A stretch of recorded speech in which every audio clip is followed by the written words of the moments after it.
Where do we come from? This is the ultimate question for us, I suppose, and at the moment we've got two opposing theories. We've got the evolution or the science theory and the creation or the magic theory, both equally valid, both equally plausible, apparently. And to emphasize this, they've now built a creation museum where all the myths of the Bible can finally come to life a lot more fully than they ever did in the past for $20 a head.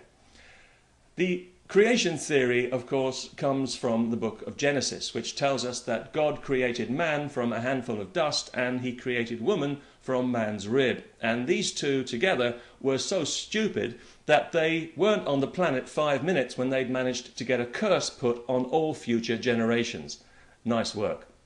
But in a way, this is the one positive thing about Genesis, is that it does give us a kind of a status. It confers on us a tragic nobility where we're communing directly with God and wrestling with major themes and not just grubbing around in the dirt for insects as we otherwise would have been. So just for our own self-respect, if Genesis didn't exist, we'd have to write it, if somebody hadn't already beaten us to it a few thousand years ago.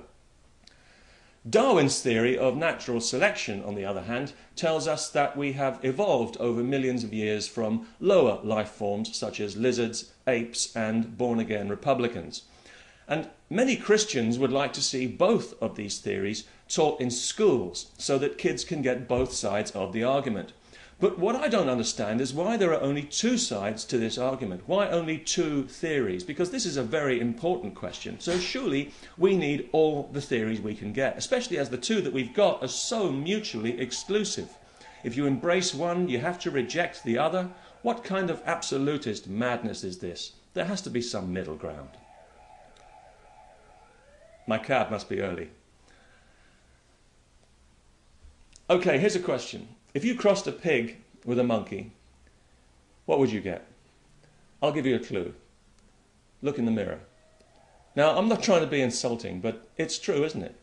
We know that genetically we are very close to monkeys, but we're also very close to pigs, which is great news if you're looking for an organ transplant.